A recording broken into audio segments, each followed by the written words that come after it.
తల్లిదండ్రులే నిరుత్సాహపరుస్తున్నారు.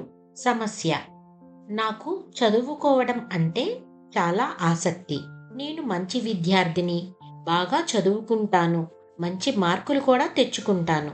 కానీ ఇంట్లో నన్ను మెచ్చుకునే వారే ఉండరు. పైగా ఈ చదువుతో ఏం సాధిస్తావ్ అని అంటారు. నేను ఎంత చదివినా, ఎంత ప్రగతి సాధించినా, లేదా నా నైపుణ్యాలను ప్రదర్శించినా వాళ్ళకవి పట్టవు. ఒక్కోసారి వాళ్ళు నిరుత్సాహపరుస్తుంటే నేను ఎవరి కోసం చదవాలి, చదివి ఏం సాధించాలి అన్న నిరుత్సాహం కలుగుతూ ఉంటుంది. దాంతో చదువు మీద ఆసక్తి తగ్గుతుంది. దయచేసి నేను ఏమి చేయాలో నాకు చెప్పండి. దీనికి వివరణ చూద్దాము. పిల్లలు, మీకు తెలిసే ఉంటుంది, వజ్రాన్ని సానపెట్టక ముందు అది ఒక సాధారణమైన రాయిలాగా కనిపిస్తుంది.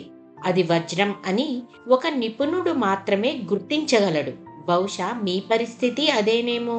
ఇంట్లో పెద్దవాళ్లు పెరిగిన వాతావరణం వలన కావచ్చు, లేక వాళ్ళ జీవిత శైలి వలన కావచ్చు. కొంతమంది తల్లిదండ్రులకు చదువు విలువ గురించి లేక జీవితం గురించి అవగాహన ఉండదు. ఒకవేళ ఉన్నా ముందు ముందు తమ పిల్లల్ని తాము పై చదువులు చదివించే ఆర్థిక స్తోమత ఉంటుందో లేదో అన్న సందేహంతో కొంతమంది తల్లిదండ్రులు వారి పిల్లల్ని నిరుత్సాహపరుస్తుంటారు. ఎందుకంటే మీలో ఆశ చిగురింపచేసి చివరికి అది మీకు అందజేయలేక మిమ్మల్ని బాధ పెట్టడం ఇష్టం లేక కావచ్చు. నిజానికి ఈ సమస్య మరీ క్లిష్టమైనదేమీ కాదు. మీరు మీ తల్లిదండ్రులతో ఒకసారి ఏకాంతంగా కూర్చొని వాళ్లకు వివరంగా తెలియజేయండి, చదువు జీవితాన్ని ఎలా మార్చగలదు అని.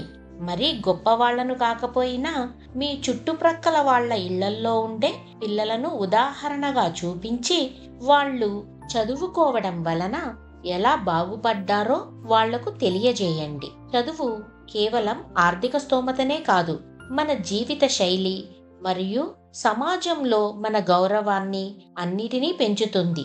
మీరు చదువుకోవడం వలన సమాజంలో గౌరవంగా జీవించగలరు అన్న విషయం వాళ్లకు అర్థం అయితే ఏ తల్లిదండ్రులైనా మిమ్మల్ని ఎందుకు నిరుత్సాహపరుస్తారు?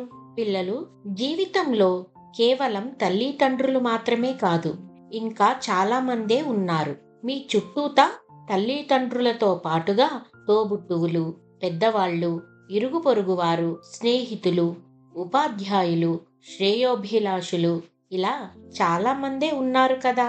వారు అందరూ ఎప్పుడూ నిరుత్సాహపరచడం ఉండదు కదా. మరి అలాంటప్పుడు ఎవరో ఒకరు నిరుత్సాహపరిస్తే మీరు ఆగిపోవడం సమంజసమా? ఆలోచించండి. ఒక ప్రశ్నకు సమాధానం చెప్పండి. మీరు బాగా ఆకలితో ఇంటికి వెళ్లారు.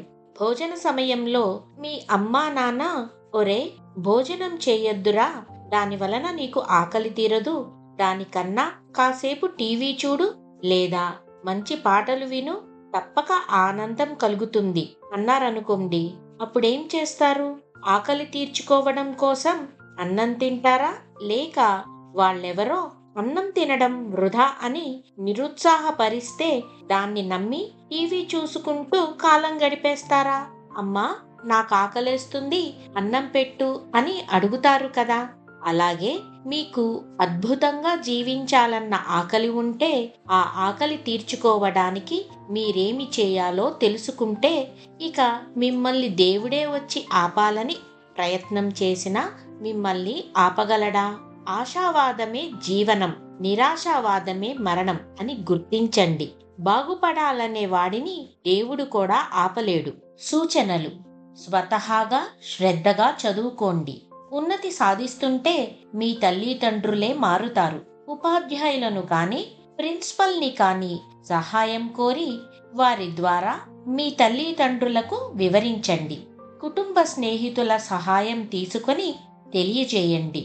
ఎవరు ఎంత నిరుత్సాహపరిచినా మీరు మాత్రం మీ ప్రయత్నాన్ని ఎప్పుడూ ఆపవద్దు. ప్రేరణ మంత్రం: the greatest pleasure in life is doing what people say you cannot do. స్ఫూర్తి: ఒకసారి కప్పల రాజ్యంలో పెద్ద జాతర జరుగుతుంది. కప్పలన్నీ ఎక్కడెక్కడి నుండో గంతులేస్తూ హుషారుగా వచ్చి అన్ని చోట్ల కలియదిరుగుతున్నాయి. అక్కడున్న ఒక పెద్ద వాటర్ ట్యాంక్ దగ్గర చాలా హడావుడి ఉంది. మంచి వయసులో ఉన్న కప్పలన్నీ అక్కడికి చేరుకున్నాయి. అక్కడ కాసేపట్లో ఒక పోటీ ప్రారంభం అవుతుంది. ఏమిటంటే, ఏ కప్ప అయితే వాటర్ ట్యాంక్ మీదకు ఎక్కగలదో అది గెలిచినట్లు. దానికి మంచి బహుమతిని ప్రకటించారు. ఎన్నో వందల కప్పలు ఎంతో ఆశగా తమ పేర్లను నమోదు చేసుకున్నాయి. ఇంకెన్నో కప్పలు చాలా కుతూహలంగా అక్కడ జరగబోయే పోటీని ఆసక్తిగా చూసేందుకు బారులుగా నిల్చున్నాయి. పోటీ ప్రారంభం అయింది. ఎంతో ఆశతో, పోటీలో గెలవాలన్న లక్ష్యంతో వందలాది కప్పలు పరిగెత్తటం మొదలెట్టాయి. దారి పొడవునా కాసేపు దాకా ఆశావాహ దృక్పథంతో చూస్తున్న మిగతా కప్పలన్నీ తమ బెకబెక శబ్దాలతో ప్రోత్సహించాయి. కానీ పోను పోను చూస్తున్న కప్పలకు ఏ కప్పైనా అంత పెద్ద వాటర్ ట్యాంక్ ఎక్కడం అసాధ్యమని తలచి గట్టిగా అరుస్తూ, వెళ్ళొద్దని వారిస్తూ నిరుత్సాహపరచడం మొదలెట్టాయి. కాస్త అటూ ఇటుగా ఉన్న కప్పలెన్నో పోటీని వద్దనుకొని చూసేవాళ్ల మాటలను పట్టించుకొని వెనుదిరిగాయి. అలా చూస్తుండగానే వందల కప్పలు కాస్త 10 కప్పలుగా నిలిచాయి. అంతగా నిరుత్సాహపరిచాయి వేడుక చూస్తున్న కప్పలన్నీ. ఇక మిగిలిన 10 కప్పల కుటుంబ సభ్యులు, శ్రేయోభిలాషులు వాళ్ళ కప్పలకు వచ్చేయమని, మనకు వద్దని, అది సాధ్యమయ్యే పని కాదని, మనకెందుకు సాహసం అని రకరకాలుగా నిరుత్సాహపరిచాయి. 9 కప్పలు అవును నిజమే అనుకొని వాటర్ ట్యాంక్ దాకా వెళ్ళి వెనుదిరిగాయి. ఆశ్చర్యంగా ఒకే ఒక కప్ప మాత్రం చాలా కష్టపడి వాటర్ ట్యాంక్ మీదకి ఎక్కింది. అది చూసిన అక్కడున్న వేలాది కప్పలు హర్షాతిరేకాలతో కేరింతలు కొడుతూ, చేతులు ఊపుతూ, జయ జయ ధ్వానాలు చేస్తూ హడావుడి చేశాయి. పోటీలో గెలిచిన కప్పకు ఆశ్చర్యంగా ఉంది. అదేంటి, తనతో పాటుగా వందల కప్పలు బయలుదేరినాయి కదా, వాటికి ఏమైంది?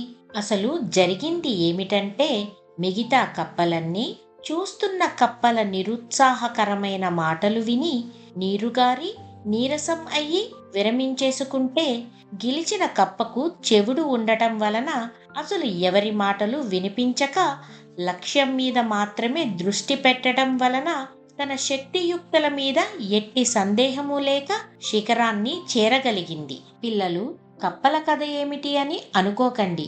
ఇది కప్పలను తీసుకొని చెప్పిన మనుష్యుల కథనే సుమా.